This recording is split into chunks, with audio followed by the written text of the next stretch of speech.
Aqui, já que eu vou entrevistar alguém de informática, eu recebi também aqui Desvendando o Micro, que é um vídeo que me parece interessante para todo aquele sujeito que quer começar a se enfronhar no negócio de informática. Ensina tudo que tem sobre micro, como ligar, como desligar, como pôr para funcionar, o que é o DOS, que é são duas fitas da CEMIC que me mandaram aqui de presente. Muito obrigado. Olha aí, Desvendando o Micro, CEMIC. Eu vou dar o telefone, se alguém se interessar, 210-7209, tá ok? Em São Paulo, 01. Isso é uma boa ideia, porque muita gente chega e boia, porque estava se falando de mecano português, né? Mecanoguês. Tem também o informês, né? Que é aquela linguagem que enlouquece qualquer pessoa que começa a se aproximar da informática. Para falar um pouco sobre isso e outros avanços da informática, eu vou chamar o Jean-Paul Jacob, gerente de pesquisas da IBM na Califórnia.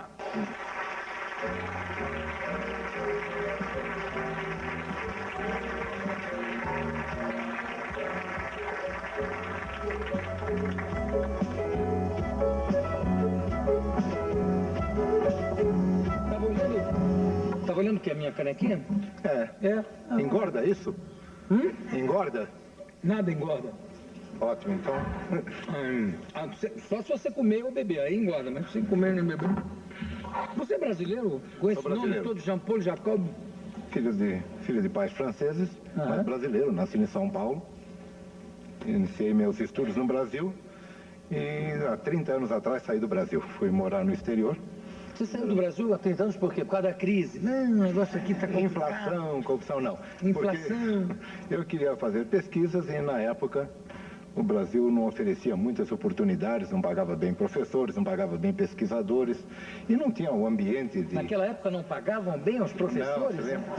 Assim como o Brasil era atrasado há 30 anos. Começou uma tradição, né? Mas eu queria estar num ambiente intelectualmente desafiante e resolvi viajar pelo mundo e ver o que o mundo tem a oferecer. Eu me formei pelo ITA e o ITA desenvolvia muito a ideia da gente de ir para o exterior, de conhecer coisas avançadas, etc. E aí você hoje é gerente de pesquisas da IBM lá na Califórnia? Lá na Califórnia. O que é exatamente um gerente de pesquisas? Você trabalha em que área? A minha área, Área de pesquisas, evidente, gordo, burro. Você? Não, eu. Obrigado. Diga. Eu também tenho esse complexo. Eu penso no futuro. A minha missão é olhar o ano 2000 e tentar fazer viagens ou excursões tecnológicas pelo ano 2000 para ver o que nós encontraríamos lá, baseado na ciência e pesquisa que se faz hoje em todo o mundo. Então faço excursões pelo ano 2000. Que é uma viagem interessantíssima. Eu vou fazer uma pergunta que parece indiscreta, mas você vai ver que não é. Você está com que idade, Jean-Paul? 54 anos. 54. Bom, estou com 53. Eu, para começar a me enfronhar na informática, levei um mês, mais ou menos, para pegar a coisa e tal. E a partir daí, ficar mais ou menos fluente no assunto. Se você pega um rapaz de 18 anos ou de 12, ele pega o que eu peguei em um mês, ele pega em 2 dias, 3 dias, né? Quer dizer, é uma facilidade muito grande. Para o pessoal que está nessa faixa etária, ou que está mesmo com 30 anos, às vezes há um certo bloqueio em relação a se informatizar ou à informática. O que é feito hoje em dia para facilitar esse tipo de bloqueio? Bem, nós estamos vendo o nascer de uma nova tecnologia chamada tecnologia de multimídia, e que computadores vão começar a se comunicar conosco de uma maneira muito mais natural, apelando para os nossos sentidos.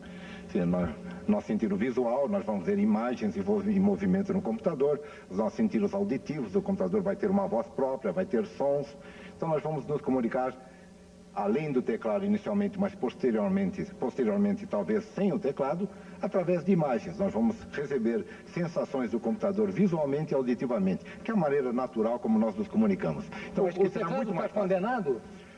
Eu não vejo muita utilidade para o teclado. Eu acho que nós poderemos usar a sinergia de 3 tecnologias. Nós vamos poder conversar com um computador ele não entenderá tudo, e aliás eu gostaria de dizer por quê, porque muita gente pensa que nós vamos poder dar comandos a um computador e conversar como nós dois estamos conversando. Nós não vamos conversar a um certo nível com o computador, ele colocará num display, numa tela de cristal líquido, aquilo que ele, desculpe chamar um computador de ele ou ela entendeu, e nós com um estilete eletrônico escreveremos sobre a tela de cristal líquido, corrigiremos ou editaremos e utilizaremos também um poder de símbolos visuais chamados ícones no computador. Então nós vamos poder falar, escrever como nós fazemos hoje na nossa comunicação. E o teclado não é muito útil. Mas o teclado é uma limitação tecnológica que hoje nós temos que viver com ela. Então, no futuro, jovens... O computador não vai perder um pouco do seu charme sem o teclado? Bom, para mim ele não tem muito charme. Eu conheço muita gente com charme. Você odeia o teclado? Eu odeio o teclado. Eu não sei bater a máquina, eu bato com 2 dedos no teclado, é um negócio horrível, né? Então é feio, é tecnicamente feio. Deus me deu 10 dedos, né? Só uso 2. E tem muita gente com charme que não tem teclado, então o teclado não dá charme. E tem muita gente com teclado que não tem o menor charme. Isso é... Não, quer dizer, o teclado dá a impressão, para quem não sabe escrever, a máquina dá a impressão que sabe, porque é uma coisa tão ágil, né? Tão rápida que a pessoa... mas não é... Mas como é que vai ser? Você dá o comando de voz, aí o computador te responde, é isso mais ou menos que você quer saber? Se não for, você corrige, e aí ele corrige, é isso? Primeiro vamos falar um pouco sobre como nós vamos nos comunicar com máquinas. Muita gente pensa que nós vamos poder conversar com máquinas. Nós vamos poder conversar com máquinas, só que elas não vão entender nada. Eu converso com a minha geladeira, converso com o meu carro, etc. Mas eles não entendem? Não entendem, não. Ainda eu tenho o mesmo problema. Você tem o mesmo problema? Tenho uma incompatibilidade completa com o meu liquidificador, por exemplo. Eu falo, não está nem aí. Ao invés de jantar com o governador, talvez nós devêssemos jantar juntos, então. Para nós podermos conversar um com o outro. Mas nós vamos poder, num grau limitado, conversar com máquinas. Palavras discretas do tipo suba, desça, números 1, 2, 3, 4, as máquinas entenderão. O discurso contínuo jamais será entendido por um computador, porque a experiência e a minha vivência diz que o discurso contínuo jamais será entendido entre seres humanos, por 2 razões. O discurso contínuo não é entendido porque, primeiro, uma máquina, ou mesmo um ser humano, não entende acusticamente aquilo que lhe foi dito. E segundo, mesmo se entender acusticamente, não entenderá semanticamente. Você me permite dar alguns exemplos? Por favor. Para o computador, o português é como para nós, digamos, o sueco seria. Ele não sabe português, o computador é uma máquina programada, são bits, bytes, circuitos, etc. Então, suponha que você dê um computador, e daria a você também um dicionário da língua sueca, com todas as palavras da língua sueca. E agora eu digo uma frase ao computador. Jatala, mikä blasfenska, meillä festo inte variatala. Eu pergunto, o que é que eu disse? Por sinal, esse era sueco. Levei um tempão para aprender, e bitonal. O computador não saberia distinguir a primeira palavra dessa frase, então não poderia olhar no dicionário o significado da primeira palavra, porque não saberia onde terminou a primeira palavra. Porque mas se você dissesse devagarinho? A mesma coisa. Porque pegue isso em português. Se eu disser a você, fora de contexto, Jô, eu vim verificar. Eu vim ver. Mas isso se você dissesse hoje, tudo bem. Mas se fosse em 1970, no tempo do AI-5, seria uma série de significados. Então, o verificar pode significar vim ver e ficar, ou eu vim verificar alguma coisa. Então, acusticamente, nós não sabemos separar. Eu digo, Jô, o concerto foi ótimo. Fora de contexto, você não sabe se é um concerto com S ou um concerto com C. Agora, se você me conhece, a razão pela qual você se comunica com pessoas é que você cria uma expectativa do contexto e você interpreta o que a pessoa diz dentro desse contexto, dentro da sua cultura, dentro das expectativas. Então, se você me conhece... O não vai saber não concerto sabe. E concerto. É como o alemão que vem para cá e não sabe a diferença entre pálido e pálido. Exatamente. Então, mas dentro de um contexto, por exemplo, se você me conhece, sabe que eu tenho um carro velho, hoje eu chego para você e digo, Jô, o concerto foi ótimo. Você diz, pronto, consertou o carro. Ou se você me conhece, sabe que eu gosto de música. Você é músico. E eu digo, Jô, o concerto foi ótimo, você imagina que foi um concerto. Então, esses problemas são chamados acústicos. E nós temos outros problemas. Jô, você tem um acento. É um acento, aí é um acento lá. Acento com 2 dois, os dois. Parabéns. Então, nós temos vários problemas chamados acústicos. Temos também coisas chamadas... Sem querer te interromper, mas já interrompendo, só para a gente não deturpar o que as pessoas estão seguindo aí como raciocínio. Você falou, o computador, não, português para ele é sueco. O inglês também é, quer dizer, todas as línguas, né? Todas as línguas. Porque tem gente dizendo, então o computador vai ter que falar inglês. Não é isso, qualquer língua tem o mesmo problema. Mas o pior problema não é nem esse de entendermos aquilo que foi dito. É uma vez que nós entendemos aquilo que foi dito, por exemplo, que está tirografando num computador, ou entrando com um scanner ou uma leitura óptica, ou texto exato, o computador não entende aquilo que nós quisermos dizer. Por exemplo bem simples, o livro do João. O livro do João. O João é o autor do livro ou o proprietário do livro? Dentro de um contexto você interpretaria o livro do João. O computador não sabe. Um outro exemplo. As galinhas estão prontas para comer. Agora, se você está na roça e o João diz: ô mulher, as galinhas estão prontas para comer. É que as galinhas estão prontas para ir lá e comer o seu milho.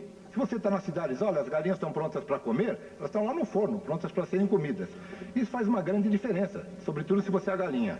Bom, aí então, uma diferença monumental. Eu vi o contrário também, se você diz: estou pronto para comer as galinhas, se você está no campo, quer dizer uma coisa. Na cidade pode querer dizer outra inteiramente diferente. Não é verdade? Eu moro no exterior, né? Mas tudo é assim. Então a gente lê no jornal, um paulista e um carioca leem a mesma frase. Governador Fleury, não, o governo se preocupa com o marginal do Tietê. O paulista diz: puxa, ele vai consertar a marginal do Tietê, etc. O carioca diz: e o Brasil, São Paulo também tem marginais. Então a interpretação... E o outro diz assim: o governador tem tietes. Tem tietes. Né? Quer dizer... Então muda totalmente. Então o discurso depende do contexto, das expectativas, etc. Jamais conseguiríamos falar com uma máquina porque ela não tem essa vivência que nós temos, essa cultura. Quer dizer, isso que a gente vê em cinema, de filme science fiction, do sujeito conversando, dando só ordem para o computador. Você agora me abre o arquivo número 240, por favor. É impossível. Só com códigos. Com códigos, etc. Por isso que tem essas linguagens de programação chatas, etc. Então, o que eu digo, nós falaremos, o computador colocará num visor, numa tela de cristal líquido, aquilo que entendeu, com um estilete eletrônico, nós poderemos redigir, corrigir, com etc. digitais?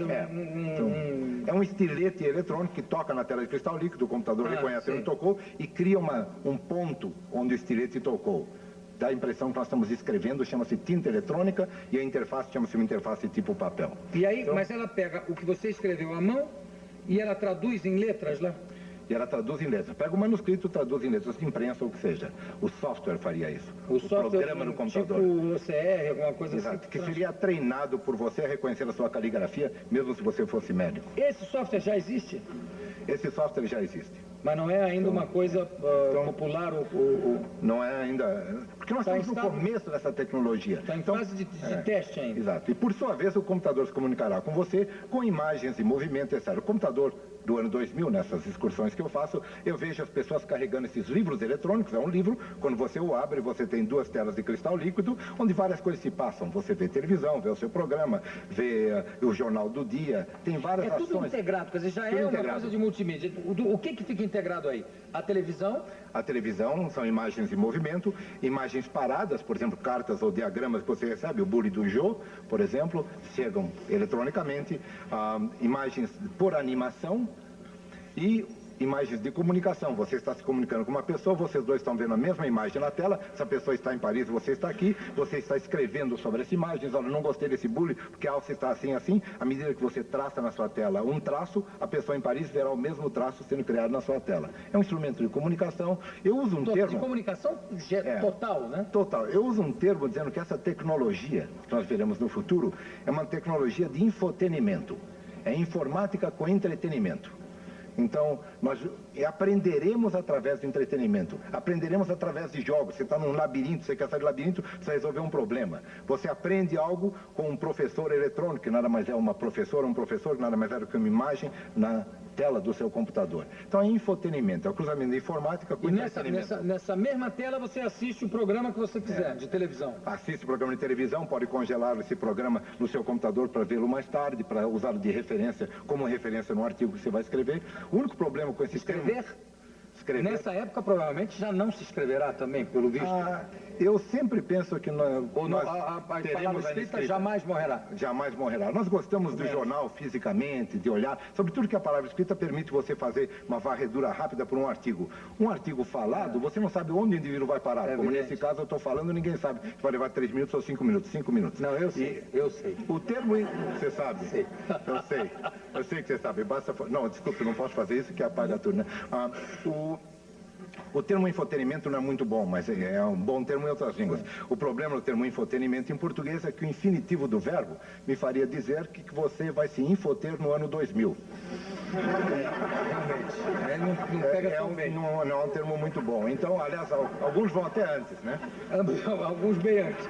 João Paulo, você concorda então que você disse que o livro não vai acabar nunca com uma campanha que foi feita por uma editora americana, não me lembro qual é exatamente agora, que falava do Marshall McLuhan e dizia assim: o Marshall McLuhan diz que a palavra escrita está morta. E ele escreveu 20 livros para provar isso, né? Exatamente. Quer dizer, a palavra escrita... Muita gente fala que o escritório vai sumir com a palavra escrita porque nós vamos usar tudo em eletrônica, mensagens eletrônicas, etc. Eu acho que o papel no escritório é tão importante quanto no banheiro. E não vai ser. Nem num lugar, nem no outro. Nem num lugar, nem no outro. O que você trouxe aí para demonstrar para a gente? Muita coisa. Então deixa eu ver alguma coisa. Pois não. Pode? Pode. Eu trouxe, primeiro, uma demonstração do futuro. O futuro será todo eletrônico. Então, eu tenho aqui, por exemplo, um chip que tem 4 milhões de transistores. Nesse chipzinho aqui? Nesse chipzinho. Isso significa, se você pegar todo o poder computacional que o Brasil tinha quando eu me formei pelo ITA, todos os transistores que o Brasil tinha, que a América Latina tinha, hoje eles caberiam todos nesse chip. Todos os computadores a gente colocaria nesse chip. Com essa miniaturização e com essa eletronização das coisas, nós vamos ter objetos no futuro que serão puramente informáticos. Mas nós vamos nos referir a esses objetos pelo seu nome utilitário. Então, por exemplo, trouxe 2 objetos do futuro, mas que já existem hoje. Um deles é um computador. Ele tem um visor de cristal líquido, tem chips, tem 16 programas, e você ativa esses programas através de teclas. O nome seria computador, mas nós nos referimos a ele como um relógio. Esse relógio, na realidade, é um computador. O que você está vendo, os ponteiros são visores, são imagens no visor, numa tela de cristal líquido. Tem chips, tem programas, etc. Então, um computador, só que nós chamamos de relógio. É a informática substituindo a mecânica. A informática vai substituir a química também. A informática vai substituir a química. No futuro, nessas viagens que eu faço pelo futuro, eu vejo que filmes, por exemplo, que são químicos, filmes de máquinas fotográficas, você tem que mandar para revelar, leva 24 horas, você não vê a foto quando tira, sendo substituído por disquetes, como você vê em computadores. Máquinas fotográficas gravarão imagens e disquetes. 50 e depois mas para transformar isso aqui em papel? Para transformar aqui você coloca na televisão e vê a imagem, não é isso? Ou num computador, num monitor do computador e vê a imagem, exatamente. E a máquina fotográfica que usa esse disquete e não usa mais filme, é, na realidade, um pequeno computador.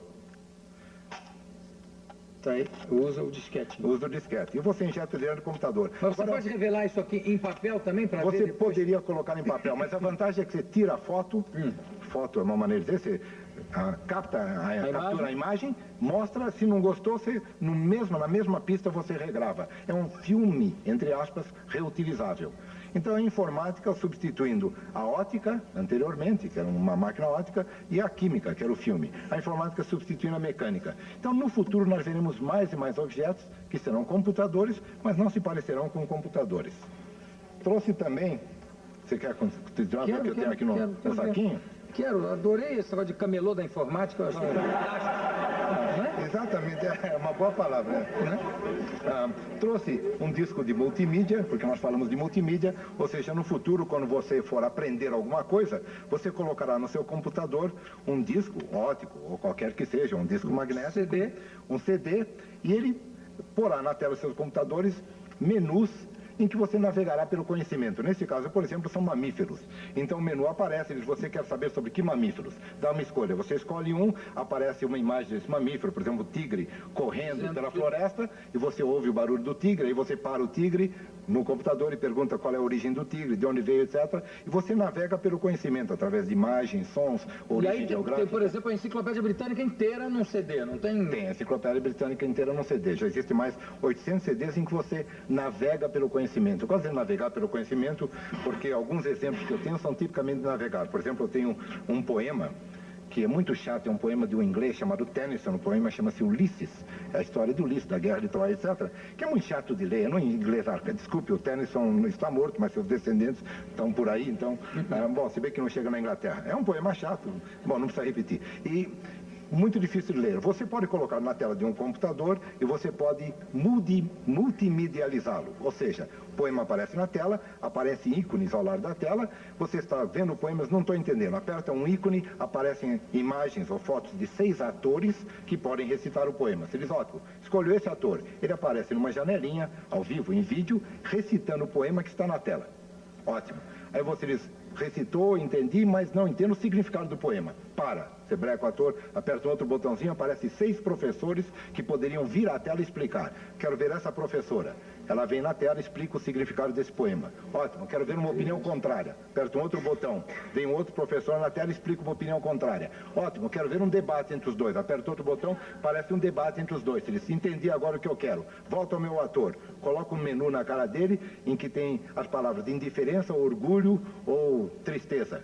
E digo, por favor, recite esse verso agora com indiferença. Ele começa, este é meu filho. Não, com orgulho, este é meu filho. Ótimo, então você pode até dirigir o ator, você navega pelo conhecimento. Mas isso vai abrir um mercado de trabalho para os atores, que é uma coisa maravilhosa, inclusive. Você vê, você talvez volte a ter mais programas. Pois é, essa é uma loucura isso. Não, é realmente uma coisa fantástica. Nós vamos nos beneficiar, nós usuários, aprendendo trazendo professores à tela, intérpretes à tela, etc. E hoje em dia você já pode anexar, já pode acoplar um CD ao seu computador, né? Pode, isso aqui já é comum, nos Estados Unidos. Eu sei que tem é comum nos Estados Unidos. Pegou, obrigado. Exato. Não, porque aqui também já é possível fazer, né? Exato. Trouxe mais coisas, quer continuar? Quero, vamos mostrar mais uma coisinha pra gente. Essa aqui é sensacional. Eu trouxe uma pastilha que ganhou um prêmio Nobel, mas essa pastilha significa toda uma área do conhecimento humano. Aliás, daqui a pouco nós vamos fazer uma demonstração aí. Uma das coisas que nós veremos no futuro são novos materiais. Novos materiais são necessários. Por exemplo, plásticos recicláveis. Hoje os plásticos, no máximo, são biodegradáveis. Então eles ficam lá num depósito, tal, depois de 300 milhões de anos eles se biodegradaram. Gostoso? Okay. E plásticos recicláveis, etc. Na área de novos materiais, um dos grandes desafios da humanidade eram fazer fios condutores que não oferecessem resistência à passagem da corrente elétrica. Ou seja, que nós pudéssemos mandar corrente de Itaipu até Recife sem que o fio oferecesse resistência, portanto, sem perdas, sem perda de aumentar e colocar voltagem em estações repetidoras. Esses supercondutores eram considerados impossíveis. Até que 2 colegas meus, em 1987, conseguiram fabricar um. E eu trouxe essa pastilha de um supercondutor aqui. Então é um material que, na realidade, é um material surpreendente porque ele não é um metal, é uma cerâmica. Se nós deixarmos cair, essa cerâmica quebra. Essa cerâmica tem uma propriedade notável. A temperatura ambiente, essa de agora, é um perfeito isolante. Como uma cerâmica que é um soquete de lâmpada, ou a sua privada, ou o que seja. Certo. Você não gostaria que ela conduzisse eletricidade. Não. Ou talvez gostasse, mas aqui você não admite. Não. Então, não. Realmente eu não gostaria. Obrigado. Então, essa cerâmica a temperatura ambiente é um isolante perfeito e quando nós esfriarmos essa cerâmica a temperatura do ar líquido, ela vai sofrer um fenômeno ainda inexplicado, seria um outro prêmio Nobel. Esta ganhou um prêmio Nobel, esta específica que eu tenho na mão, em 87. Quando ela for esfriada, ela atinge um estado que nós não entendemos ainda direito, no qual estado ela se torna um condutor perfeito. Uma corrente espontaneamente será gerada e nós vamos provar isso da seguinte maneira. Eu vou pôr a cerâmica aqui, você tem que tirar a mão porque aquela câmera vai ver isso. Eu vou colocar um ímã. Eu vou tirar, mas só porque você está mandando. Só precisa tirar aquela mão, essa está bonitinha. E eu vou colocar um ímã sobre a cerâmica. E o ímã está em repouso absoluto porque a cerâmica é uma cerâmica que é isolante e não tem nenhum problema para o ímã. Quando a cerâmica se tornar uma condutora perfeita, uma corrente vai circular, ela vai gerar um campo magnético que vai afastar o ímã. E o ímã vai saltar e levitar. Chama-se levitação por supercondutividade. Um fenômeno que... Na hora que ele se transformar num elemento de supercondução. Num elemento de supercondução. Quando eu estudei física, no ITA, eu provava facilmente que isso era impossível. Você vê como a ciência evolui, infelizmente que evolui. Então, para baixar a temperatura dessa cerâmica, eu tenho aqui ar líquido. Eu espero que isso funcione. Bom, isso é muito perigoso. Ar líquido queima. Na verdade, tem um nitrogênio líquido. Cuidado, é bom você se afastar um pouco, senão isso vai queimar as suas partes móveis. Os dedos. Sim. Eu espero que funcione realmente. É isso que eu bebo da minha caneca. Por isso, daqui a pouco você vai levitar, então. Então, deixa eu ver se eu consigo. Eu vou esfriar a cerâmica.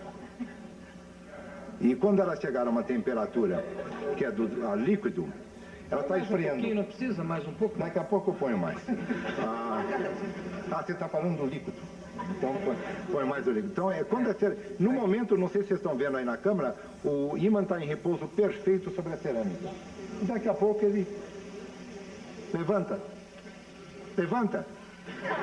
Isso me lembra a minha lua de mel. Não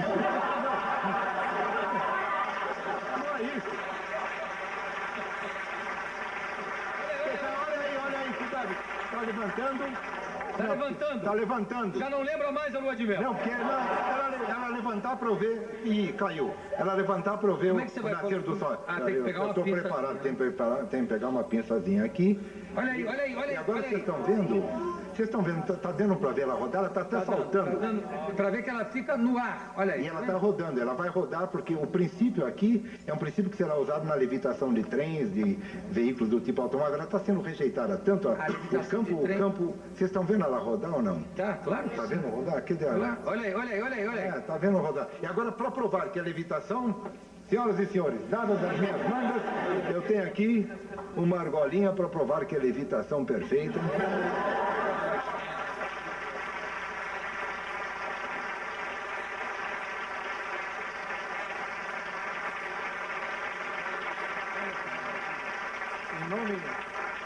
Em nome da cerâmica supercondutora, muito obrigado. O trabalho é dela, mas é uma coisa fantástica. João Paulo, isso aqui é a base do sistema do trem. Do trem que levita e objetos, e também de motores que terão... Porque ela só parará de rodar devido ao atrito com ar. Ela está levitando, impulsionada, por assim dizer, por ela mesma. E ela começa a ficar... Não a cerâmica, perdão, o ímã está sendo... O ímã começa a ficar gelado também, né? Começa a ficar gelado, mas o que está acontecendo é que a cerâmica espontaneamente está gerando uma corrente que, por sua vez, gera um campo magnético que afasta o ímã. E qualquer ímã seria afastado, o que é uma coisa fantástica. Quanto tempo ele fica rodando aí? Ele vai ficar rodando até o fim da nossa entrevista, sobretudo que eu sei que você vai terminar daqui a pouco. Sei, mas além disso... Ele ficaria uns 2 ou 3 minutos, porque a cerâmica vai esquentar, devido, no caso, às luzes aqui, e quando ela esquenta, subitamente ela vai tornar isolante. Quer dizer, na hora que ela vai perdendo a sua capacidade como é que se diz? Na hora que a cerâmica vai perdendo a capacidade de supercondução, o ímã vai caindo, claro. Ele vai cair subitamente, que é uma transformação súbita. Eu também trouxe vídeos, não sei se nós poderemos falar sobre isso, que ilustram um conceito que eu também vejo nessas excursões do futuro, chamado a realidade virtual. E você ainda está olhando na cerâmica, eu já estou noutra.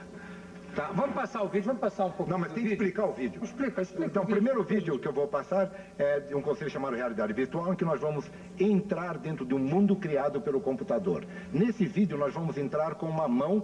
O indivíduo terá uma luva com sensores e esses sensores transmitem os movimentos do dedo ao computador.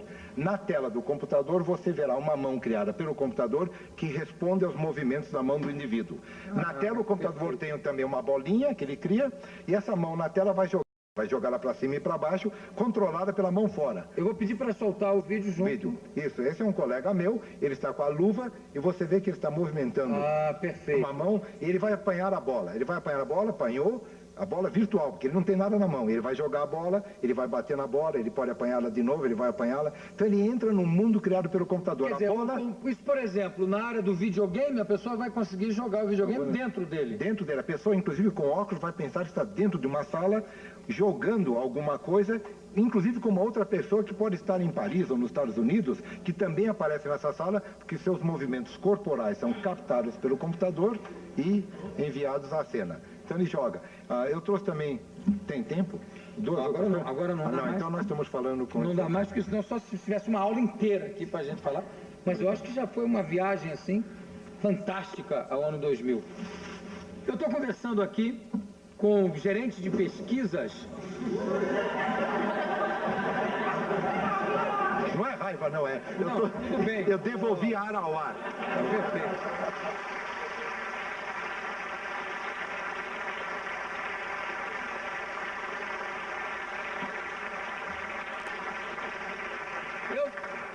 estava conversando com o gerente de pesquisas da IBM, na Califórnia, o brasileiro Jean-Paul Jacob.